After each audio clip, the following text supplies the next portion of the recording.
Hi, everybody. This is G Brown. That's Fred G. Brown that you're looking at on the screen. And you know what? We want to change your lifestyle.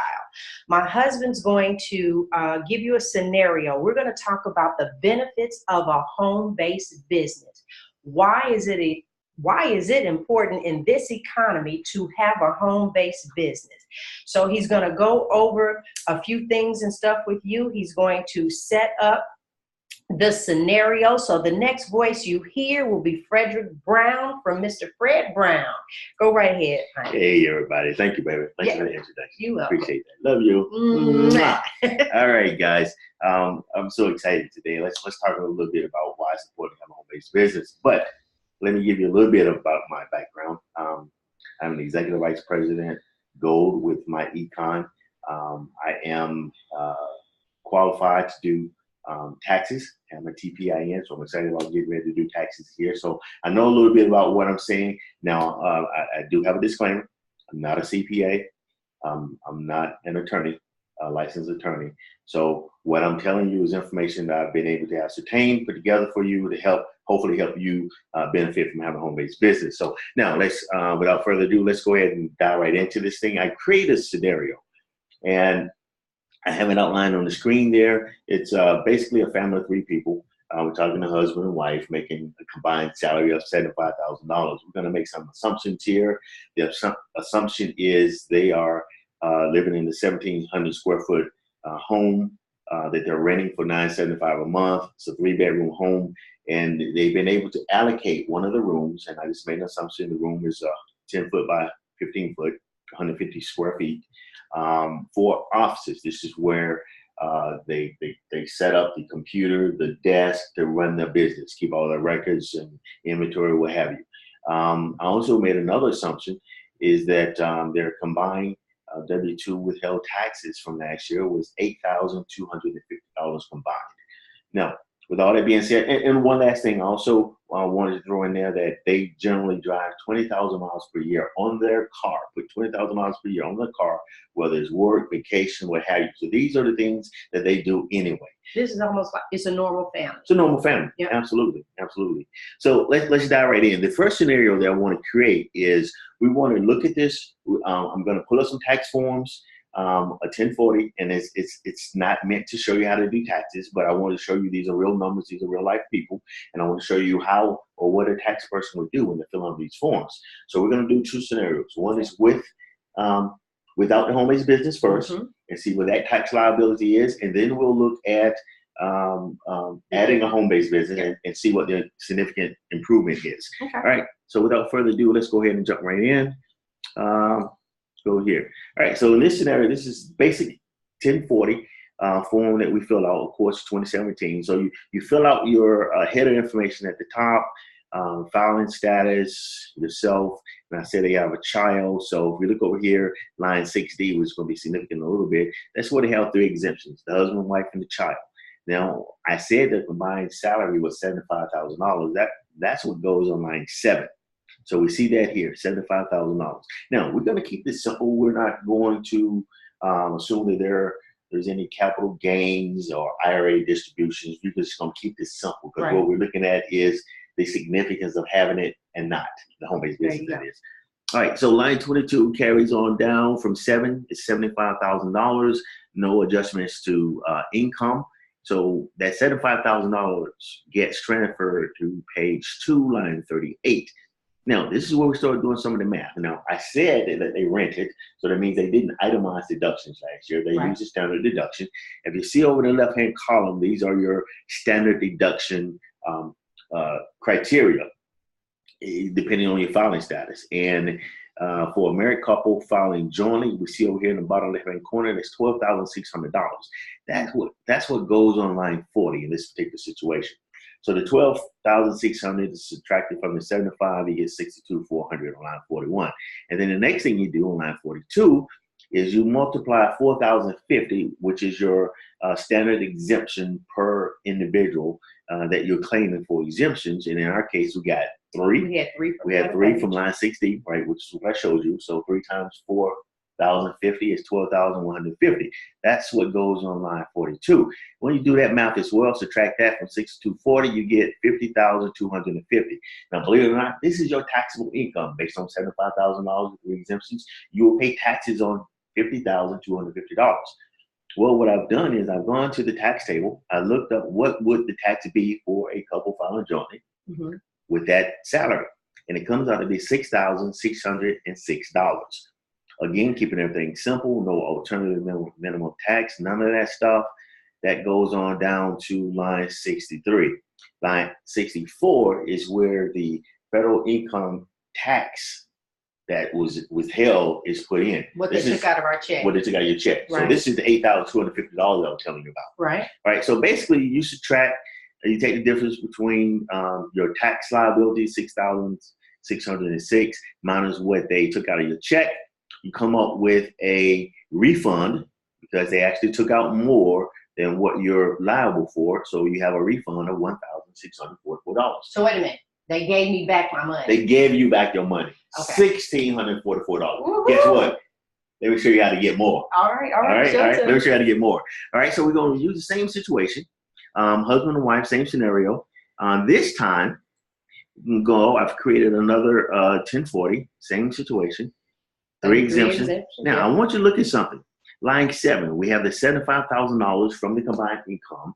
But I want you to look at line 12. This is critical. Look at line 12. It says business income or loss. Business income or loss, file Schedule C or tax Schedule C. So right away, the government is telling you it's okay to show a loss. Now, I want you to notice that the number in line 12 I have is a minus $18,000. Minus means it's a loss, okay, from their business. But before I get into that, I want you to keep this in mind. I want to show you why it's important, because a lot of people think, well, I didn't make a lot of money in my business, so I don't want to do it anymore. It's bigger than whether you make money or not. Even if you don't make money, there are other things that are involved with operating a business, operational costs and expenses that you can benefit from your taxes.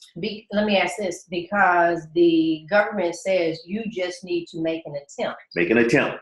To make a profit. So even no matter what your home-based business is. So let's say if you were baking pies and but you still bake pies on Sunday, so what if nobody bought? You bake pies, you sold lemonade, you did my econ, you did paparazzi, you did Mary Kay, you did 5 Links. Doesn't matter what it is. Right.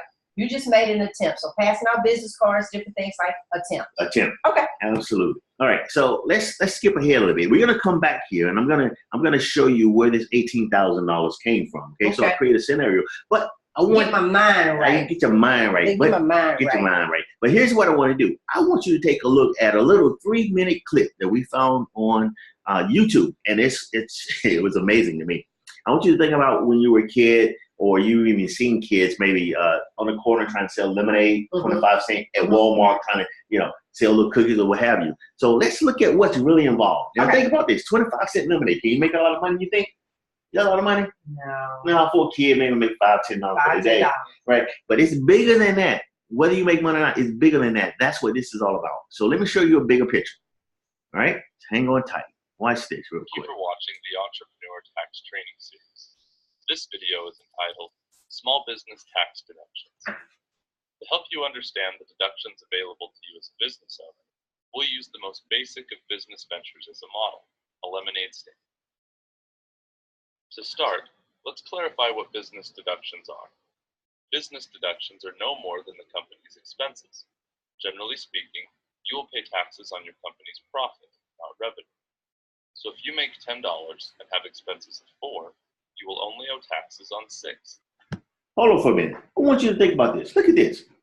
He said if you make $10, you had expenses of $4, you pay taxes on $6. Now, remember, when you go to work and you have a W-2, they take your money out immediately, right? Yeah. So you work, you earn your $10, and then they tax you on your $10. Right. And then you spend what's left. Yeah, let me live off. That you live off what's left. Well, look at what happens when you have a business. You work, your business makes the money. You use the money to create or pay for your expenses or to help you make more money. And then whatever is left is what you pay taxes on. Okay. So we kind of changed the game a little bit. So I thought that was very powerful. This means that the more business expenses you can afford, the less taxes you pay. So, what expenses are involved with operating a lemonade stand? First off, you have the cost of goods sold, things like the lemons, sugar, cups, ice, and even the water itself. Secondly, you have assets and equipment. These are the items that are used over and over again every time you set up your lemonade stand. These items include the table, tablecloth, pitcher, wooden spoon, sugar container and scoop, cutting board, knife, lemon bowl, money jar, and the board and pallet. Some other assets not pictured include a chair, lemon squeezer, waste basket, cooler, paintbrush, and a jug for transporting the water to the location. Next, you'd have some operating costs, like paper towels, trash bags, paint, uniforms, even if they are just shirts with fabric, and some advertising, maybe some flyers you passed out in the neighborhood. You'd also have employee expenses, the wages you paid your friends and the snacks and lunch you provided so they wouldn't have to stand up. You'd also have vehicle expenses. You had to purchase supplies at the grocery store, scout out locations, drop supplies off at the stand in the morning, pick them up again that night. And don't forget about the lunch that you had to pick up with employees. Now, unlike the good old days when you could set up a lemonade stand on any street corner, today's lemonade stand owner faces compliance issues. You would have to pay for permits, licenses, health certification, not to mention any business insurance to ensure you didn't lose the fabric painted shirt right off your back in a lawsuit. You'd also have accounting and legal fees. While the stand may have been located on the street corner, a lot of work would still happen at home in your office, studying traffic patterns and checking the weather. That means office expenses, including a desk, chairs, supplies, and a computer. And where there's a computer, there's software, internet fees, and a printer and ink. You'd also have phone expenses to recruit employees and coordinate your operations. Lastly, you'd have costs associated with using the office space in your home. These expenses are equal to a portion of your rent and mortgage interest, utilities, HOA fees, maintenance and home repairs, and even home improvement. These expenses are based on the percentage of square footage in your home, exclusive of the business. Details on home office deductions, as well as vehicle and other personal asset deductions, will be discussed in subsequent videos. Now, in review, be aware that the model we have discussed is just that, model. We're not suggesting that any or all of these deductions are actually available to a one-time lemonade stand. I just want you to take a look at that. That was awesome to me. I don't know if you've ever thought about that or how important that was.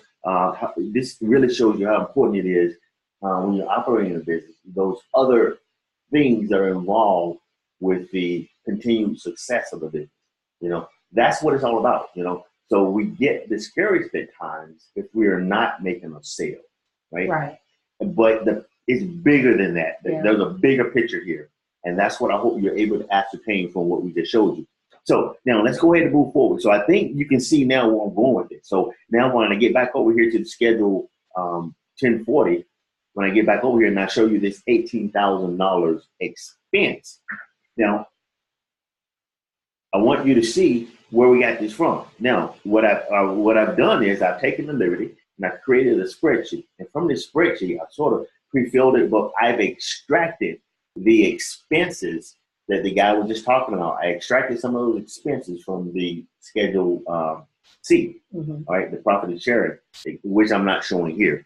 So I just kind of wanted you to see this. Now, I also made an assumption in the beginning where the couple drove 20,000 miles a year, put 20,000 miles in the car.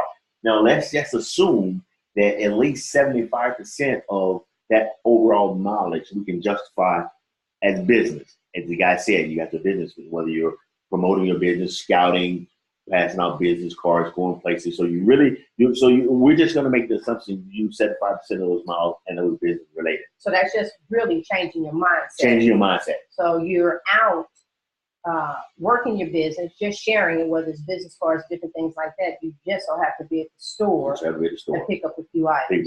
Yeah, so you're changing your mindset. So same 20,000 miles that you were going to do anyway. Yeah. So now we're thinking business first, and by doing so, we can at least say 75% of that. 75% of 20,000 is 15,000. That's where this number comes from. Right? This is the first column that I added was mileage. Now this 15,000 is an annual number, but what it shows is that 8,000 $25 is now an expense deduction that you didn't have before. You're going to do it anyway. Right. That's like driving, and for every 2 miles you drive, you're throwing $1 out the Well, I think window. we saw that Dollar Mueller in one of the videos said that, right? Absolutely, because right now the mileage rate is, I think for 2017 will be 53.5 cents per mile. It means every it's over half a dollar every time you drive a mile. Yeah. Right. All right. So, and then I also made an assumption here that the rent that this couple is paying for that 3-bedroom house we talked about was $1,100. Well, they're going to be renting the house anyway.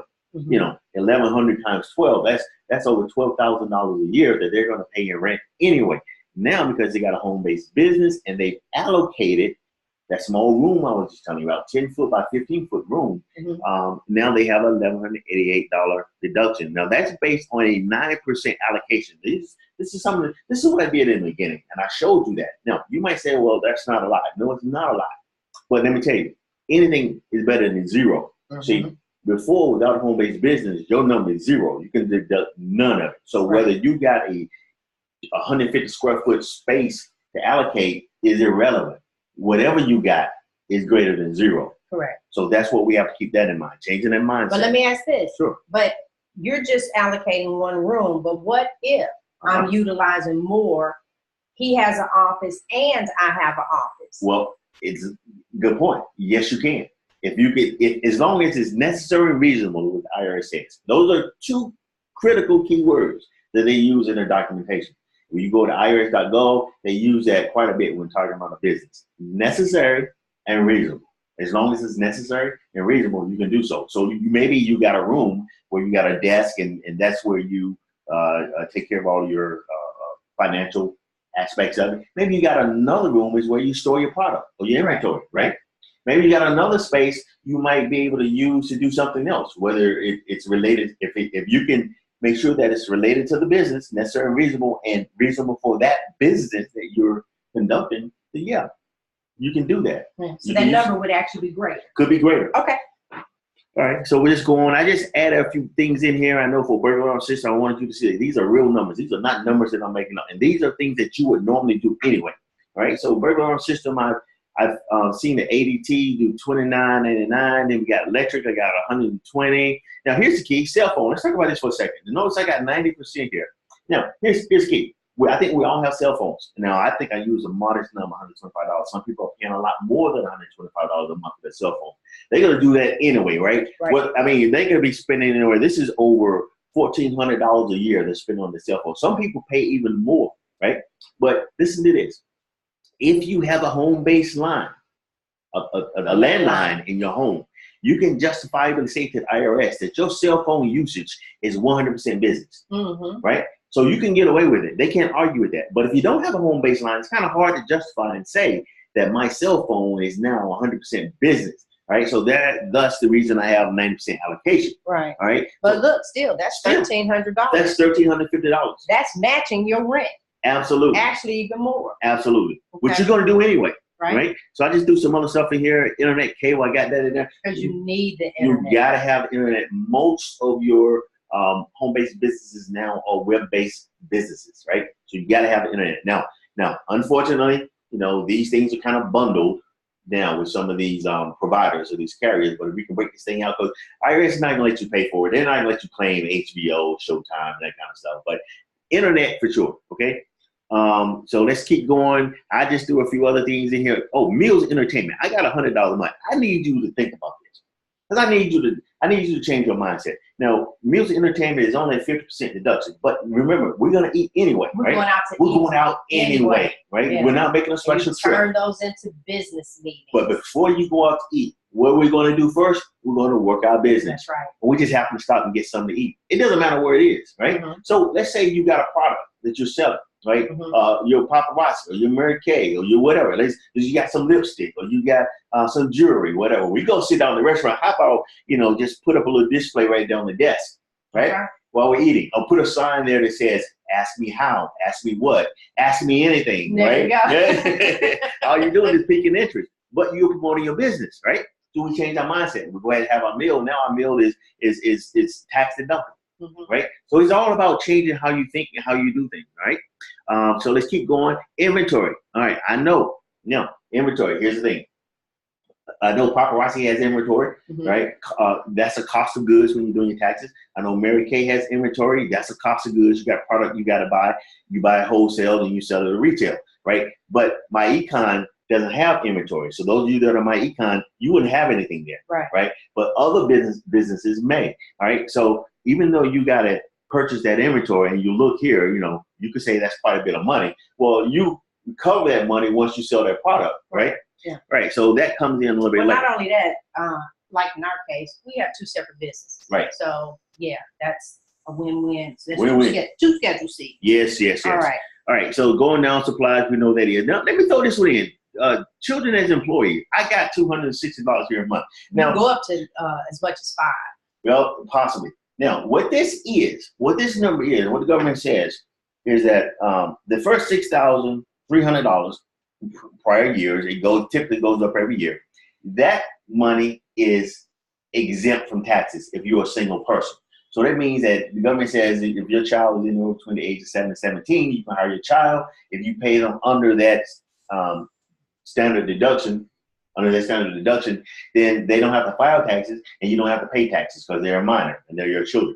Now, this only for your kids. This is only for your kids. Not like your grandkids, unless. No grandkids, no nephew, nieces. Unless you are the custodial. Unless you're the custodial parent and you have legal documentations that you are legally responsible for that child, thus that child is your dependent, and then yeah, it does apply to you. But in this case, it doesn't. Now, some of you might think, well, I'm not giving my child $260 a month or $500 a month. No, we got to change our mindset. You got to think, I want you to go through and add up all the money that you spend on your child in a year. And I think it'll scare you to death. I'm talking school supplies. I'm talking Christmas, back to school, birthdays, just whatever, just because. I know school supplies, then there's your big back to school drive. Then there is field trips related with the school. If they play sports.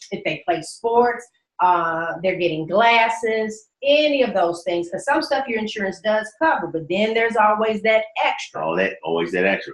Now, here's the thing. You go to the bank, you set up an account. You're the custodial parent or custodian over that account. You get a debit card with that account, and then every month or however often you get paid, you're going to allocate a certain amount of money into that account. But keep in mind, that's still your money. That's right. That's still your money. So when it comes time to buy that child something or do something for that child, guess where you get the money from? That account that you're going to do anyway. But that just changed the whole the dynamics and concept of what you're doing. Correct. You were going to do it anyway. And it was, I mean, you love your kids. I'm not saying it's a waste, but you're going to do it anyway. But now that we've changed our mindset, now it's a tax deduction. It a business expense. It's a business expense. Now, here's the key. Real quick, before you do that, this isn't frozen. No. But if you did do the max of 500. Arrow down. Look how that changed. Yep, absolutely. You had 260? Yep.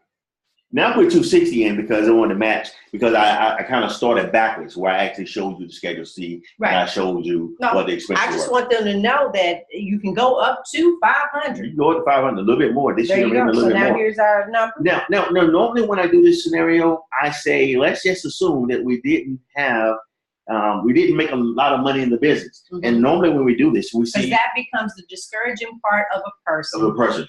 I see people all the time online. They want to give up what it is they're doing. I can't convince anybody to join my team. Right. I'm tired of this. Right. But we're showing you, whether anyone joined your team, whether you sold anything, this aspect of the business. So no matter what, stay with your business. Stay with your business. That goes back to that lemonade example we just showed you. That was the reason I showed it to you. 25-cent lemonade, but when you saw all the items, all the expense items that were associated with operating that business, so that's where this comes from. What you're saying. That's what I'm saying. That business had an operating expense of $18,000, but all you just did was took my life of what it is that I already do that was nothing and showed me how to write it off on my taxes. How to reconfigure it. Yep. Wow. That's all I did. Wow. Showed you how to do that.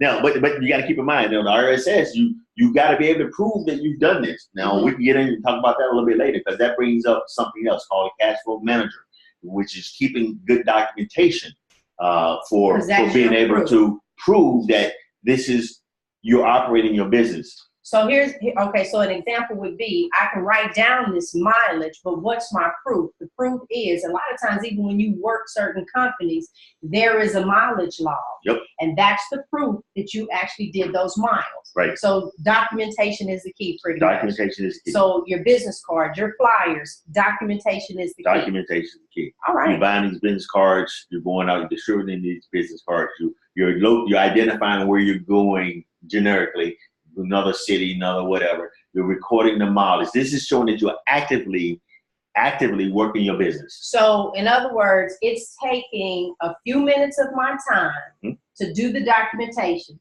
to receive over $18,000 in benefits. Absolutely. Wow. Yep. All right. So now you know where I got this $18,000 from. Okay. So let's go back up here to Schedule C. You know, now you see this is where that number came from. Again, I didn't pull this number out thin air. I didn't create anything that was extraordinary. These were basic things that you normally do anyway. We just showed you how to change your mindset and how to apply that towards business. And now we got a business, and let's keep going. So now look at what happens. That $18,000 is actually an adjustment to your income. We didn't have that before. Like the lemonade stand. Like the lemonade stand. And you had the $4 that was taken off. Absolutely. Okay. All right. So in other words, we made our money, 75, and then we reinvested our money in the business, right? To help it grow. And that's an adjustment. So guess what? I'm paying taxes on what's left. All right. But it gets even further than that. I mean, it gets even better than that. All right. So that $18,000 gets subtracted from 75. So now we have a total income of $57,000. In the previous example, with no home-based business, we were still $75,000. 75 right there. $75,000 there. All right, so let's go on. This is where the magic happens on page 2. Page 2, that $57,000 gets carried over. So now we still get to apply the standard deductions and the exemptions that we were applied before. Now look at how this changes the game. We still got the $12,600 we subtracted. We still got the $12,150 we subtracted in the previous example. It comes up with $32,250 that we have to pay taxes on now, as opposed to $50,000. Really, the difference is $18,000. That's the difference. Correct. That's the difference. $18,000. $18,000, a little bit more. Yep. So now our taxable income is 32 versus that first number that we had in the previous.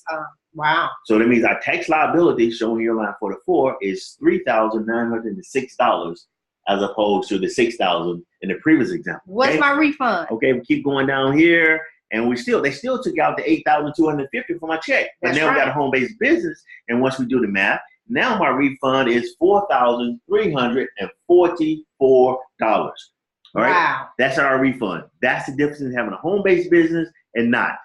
All right. So with that being said, oh my goodness.